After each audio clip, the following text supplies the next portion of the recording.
بسم اللہ الرحمن الرحیم۔ السلام علیکم دوستوں، اپنی نیکسٹ ویڈیو کے ساتھ آپ کو ویلکم کرتا ہوں اپنی اس چینل میں۔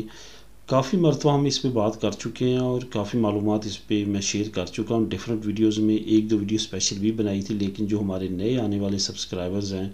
ان کی طرف سے نئی جو ہے وہ آتی ہے ڈیمانڈ، کچھ نئی معلومات وہ لینا چاہتے ہیں، جس کے بارے میں یہ ویڈیو بنا رہا ہوں۔ اس میں آپ لوگوں کو کور کروں گا جو وہ پوچھ رہے ہیں، اور جو پرانی کچھ باتیں ہیں جو رپیٹ کرنا ضروری ہیں ان کے لیے، جن کو یہ اس کے بارے میں معلوم نہیں ہے، وہ بھی اس ویڈیو میں انشاءاللہ تعالی ڈسکس کریں۔ سب سے پہلے تو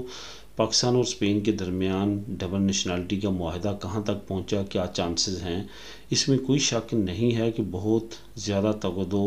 اور کوشش کی جا رہی ہے، اور امید ہے کہ انشاءاللہ تعالی بہت جلد اس کے بارے میں اچھی خبر ملے گی۔ اس میں اگر رکاوٹ تھوڑی سی بنی تھی، وہ بنی تھی کرونا وائرس، ورنہ شاید یہ معاہدہ طے پا جاتا۔ اس وقت جو کنڈیشن ہے وہ یہ ہے کہ جو ڈپلومیٹ ہیں پاکستانی، ان کی طرف سے کافی زیادہ کوشش کی جا رہی ہے، اسپین ڈپلومیسی کو ٹچ کیا جا رہا ہے، اور خاص طور پہ یہ جو ایک دو مہینے پچھلے گزرے ہیں، اسپین اور پاکستان کافی زیادہ قریب آئے ہیں۔ ان کے وزیر خارجہ نے پاکستان کا دورہ کیا ہے، اور متوقع ہے کہ پاکستان کے وزیر خارجہ بھی اسپین کا دورہ کریں گے۔ اس کے ساتھ ساتھ جو پاکستان کی پارلیمانی کمیٹی ہے، جو کہ پارلیمنٹ کی، جس میں اسپیکر شامل ہوتے ہیں اور اہم وزراء اور M N A MPs ہوتے ہیں، ان کی ایک ٹیم بھی میڈرڈ کا چکر لگا کے گئی ہے، اور انہوں نے آپس میں یہ اتفاق کیا ہے کہ معاملات جو اہم ہیں دونوں ممالک کے مشترکہ، وہ مل کر حل کیے جائیں۔ اس میں جو سب سے بڑا معاملہ ہے وہ اس وقت ڈبل نیشنلٹی کا ہی ہے، کیونکہ یہاں پہ بہت بڑی تعداد پاکستانیوں کی رہتی ہے، تو اس وجہ سے امید ہے کہ ان قریب انشاءاللہ تعالی، جو بہت زیادہ امید ہے، وہ 2022 کے اندر یہ مسئلہ حل ہو جائے گا۔ اس کے ساتھ ساتھ جو پرتگال کا مسئلہ ہے وہ بھی امید ہے کہ اسی سیشن میں اور اسی کے ساتھ وہ بھی حل کر لیا جائے گا، کیونکہ وہ بھی کافی فارورڈ جا چکا ہے۔ اس کے ساتھ ساتھ جو اور ایک دو چیزیں اہم پوچھی ہیں وہ بھی آپ لوگوں کو میں بتاتا چلوں۔ وہ یہ پوچھی ہے کہ نیشنلٹی کے بعد، اسپین کی نیشنلٹی کے بعد پاکستان کی نیشنلٹی کتنے عرصے میں چھوڑنی ہوتی ہے۔ پاکستان نے اس کے بارے میں انٹرنیشنل رول بنایا ہے کہ جن ممالک کے ساتھ ڈبل نیشنلٹی کا معاہدہ نہیں ہے پاکستان کا،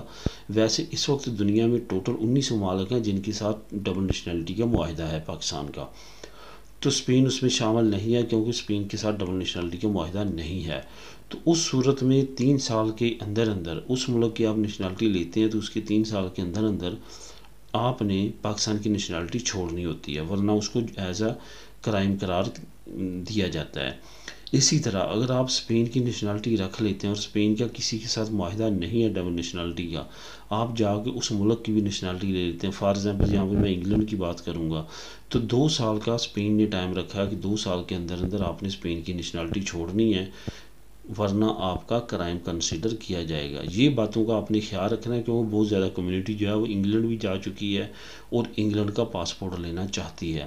تو اس سچویشن میں ان چیزوں کا اپنے ذہن میں رکھنا ہے، اور اس سچویشن کو سامنے رکھتے ہوئے آپ نے آنے والی زندگی کا اپنا فیصلہ کرنا ہے۔ امید ہے اس انفارمیشن سے آپ کو ضرور فائدہ ہوا ہوگا۔ اگر مزید اس سے کے متعلق مزید کوئی کویشچن ہو آپ کے ذہن میں تو کمنٹ کر سکتے ہیں۔ ملیں گے نیکسٹ ویڈیو میں نئی انفارمیشن، نئی نیوز کے ساتھ۔ اللہ حافظ۔